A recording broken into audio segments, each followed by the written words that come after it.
Bismillahirrahmanirrahim. Assalamu alaikum everyone. I'm Aziz Software Wali and welcome to today's session with on ChatGPT, and my topic is cybersecurity software and protecting digital information. So today we will explore how cybersecurity software protects our computers, mobile devices, networks, and personal information from online threats, and we will also discuss different types of cyber attacks, cyber tools, and parties and for staying safe online. So let's begin our interview with ChatGPT. So we will call into ChatGPT and let's start. Hey there. Hi Maya, how are you?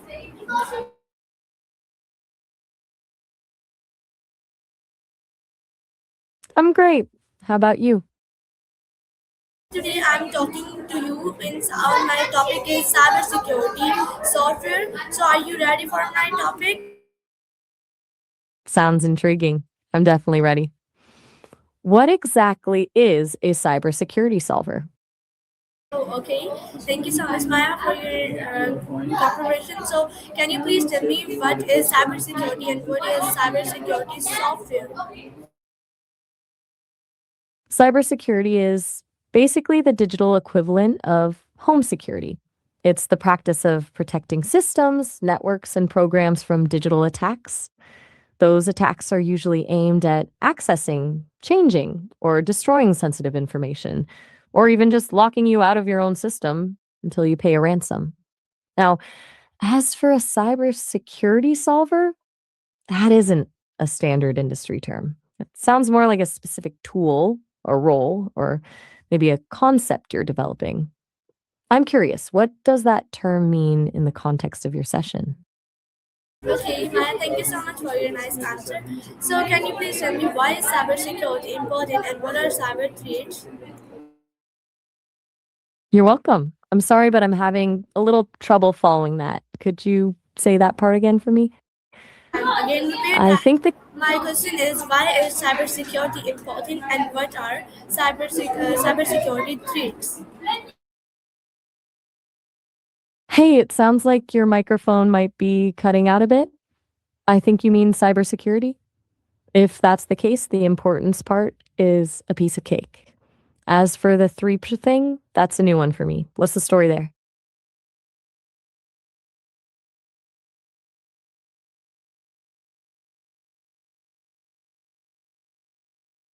Think of it like this. Your digital life is basically an open book if you don't have security.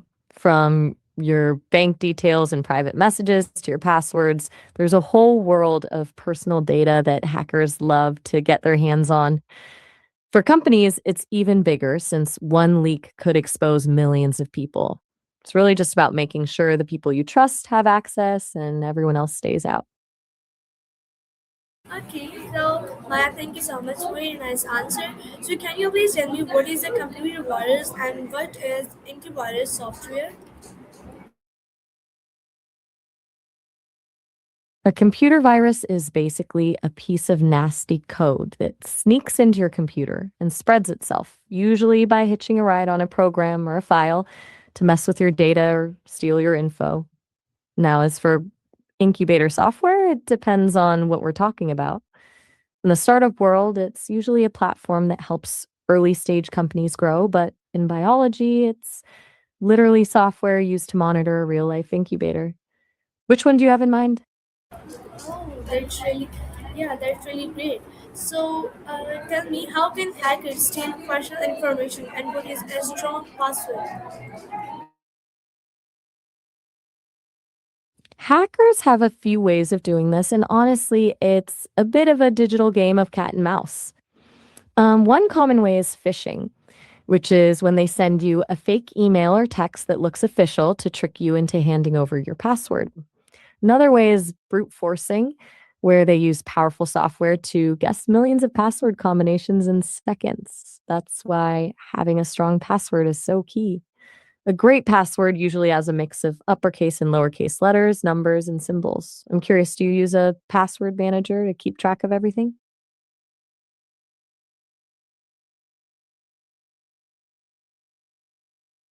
Great answer. So, can you please tell me why should we secure our smartphones and what is two-factor authentication for it?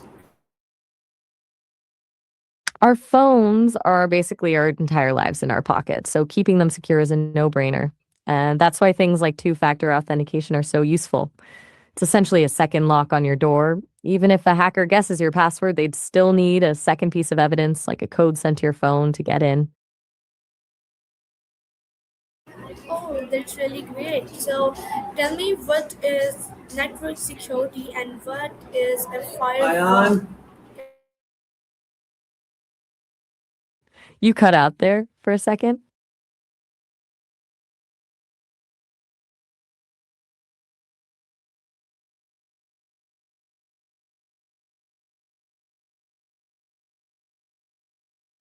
Network security is the big umbrella for everything we've talked about so far. It's the set of rules and tools designed to protect the entire connection between computers so the bad guys can't sneak in and eavesdrop or crash the system. A firewall is like the bouncer at the door of that network. It looks at every single piece of data trying to come in or go out and decides based on a set of rules if it's allowed in or if it's too suspicious and needs to be blocked. It's the first line of defense.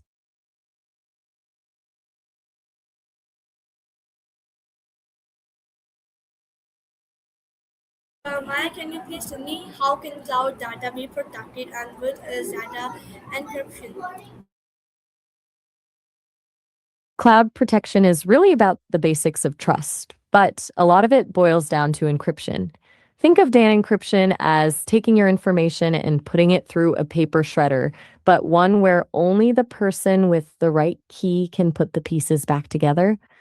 Even if a hacker gets into the cloud storage, all they find is gibberish. You also layer that with things like strict access controls, basically making sure only the right people have the key in the first place. Since you're into software and AI, it's kind of wild how these encryption methods are becoming so advanced that they can actually protect data while it's being used, not just while it's sitting there.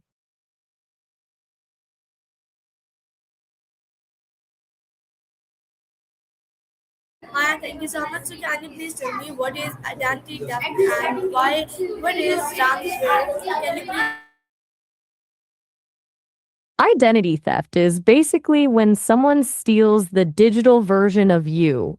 They grab your personal info, like your social security number, bank accounts, or even your full name to impersonate you, usually to steal money or open lines of credit in your name without you knowing. It happens mostly because our data is so spread out across the web. One data breach at a company you used years ago could leave your info sitting on a forum for years until someone decides to use it. Yeah, thank you so much, Maya, for your nice answers. So, can you please tell me why should we back up important files and what is Wi-Fi security? Wait, I'm not quite sure I caught that last part. You asked about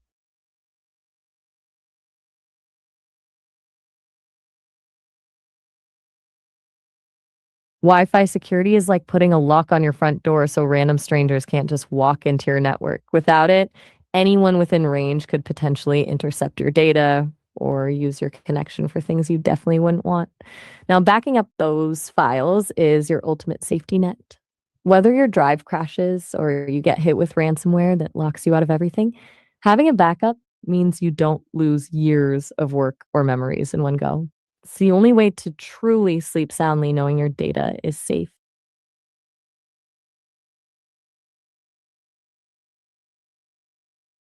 Great, Maya. So, can you please tell me why is spyware and what is a social engineering mean to you? Please give me. I think your microphone cut out there and that request sounded a bit jumbled. So that's something about spyware and search engines? Could you say that one more time?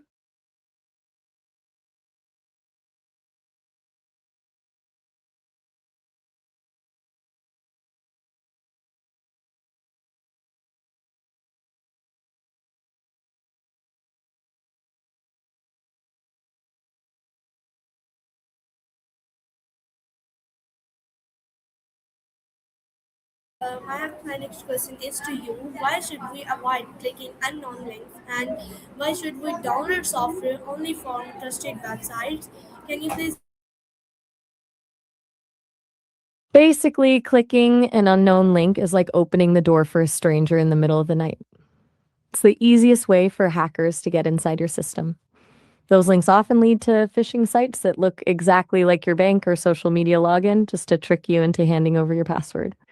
Other times, the second you click, it triggers a drive-by download that sneaks malware or spyware onto your device without you even knowing it happened. It's way easier for them to trick you into letting them in than to actually break through a firewall. As for software, downloading from trusted sites is about the supply chain. Official sites use digital signatures to prove the software hasn't been tampered with. The, if you get a free version of a paid app from a random site, there's a huge chance someone has bundled in a Trojan or a keylogger that records every single thing you type, including your passwords. You're trading a few bucks for a total security nightmare. Okay, so Maya, thank you so much for your nice answer. So can you please tell me why should we update software regularly and what is internet safety? Think of software updates as digital armor upgrades. Companies are always fighting a war with hackers, and when a weakness is found in the code, they release a patch to plug that hole. If you don't update, you're basically leaving your window open in a neighborhood full of burglars. As for internet safety, it's all about creating layers of protection from your passwords and MFA to just being skeptical of things that seem too good to be true. It's like wearing a seatbelt, using a turn signal, checking your blind spots. You don't expect to crash, but you're ready just in case. Where did this interest in cybersecurity come from?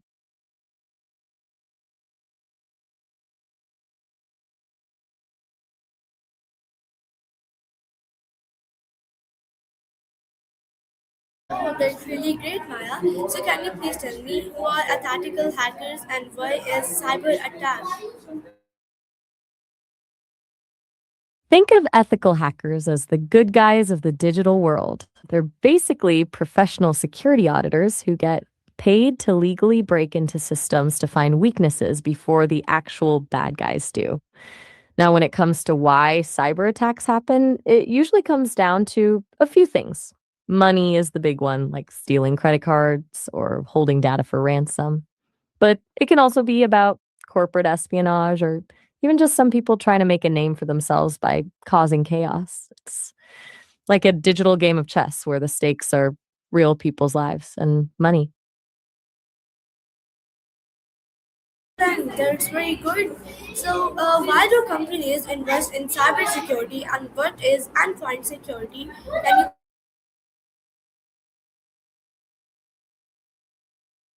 Companies invest in it because the cost of one bad day can be catastrophic.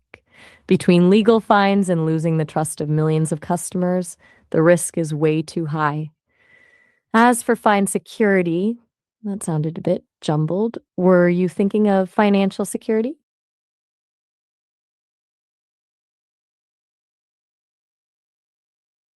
That's very amazing answer, Maya. So could you please tell me how can we recognize fake emails and why should we never share passwords? I'm not exactly sure what Natsureya means, but I'll take it as a compliment. To spot a fake email, look for the red flags. Check the sender's actual email address, not just the display name, and look for urgent or threatening language. If they're asking for sensitive info or telling you there's a problem with your account that needs an immediate fix, it's a huge red flag.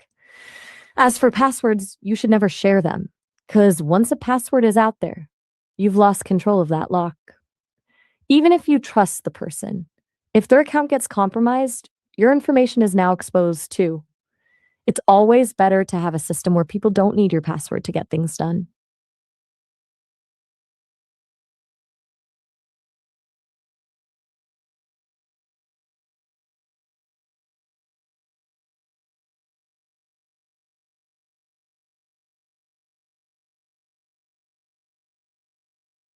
Okay, so Maya, can you please give me answer about this? What is mobile security and what is VPN software and email securities? Sure.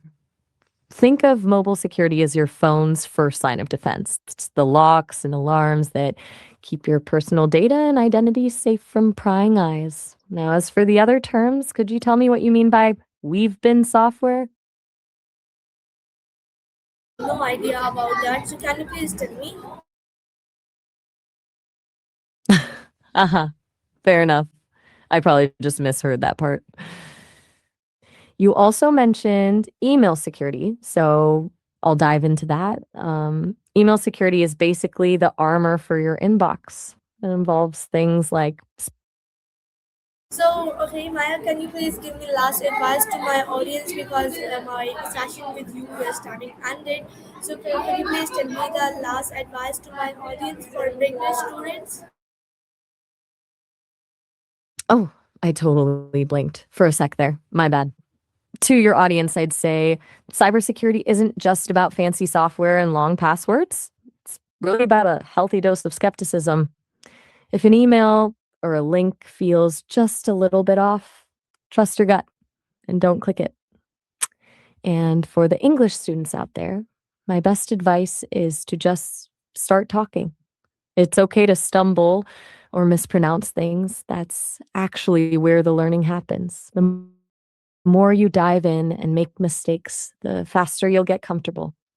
Thanks for letting me be a part of your Yeah, thank you session. so much, Maya, for your nice advice and you giving me very good session. So thank you everyone for joining this session. So today we'll learn how cybersecurity software protects our digital information, devices, and online activities from cyber threats. So staying safe online, be using a strong password, antivirus software, regular updates, and secure internet practices is essential for everyone. So thank you for listening, everyone. I hope you learned something new about cybersecurity today. So stay safe online and keep learning. Have a wonderful day, everyone. And thank you so much, Maya, for joining us.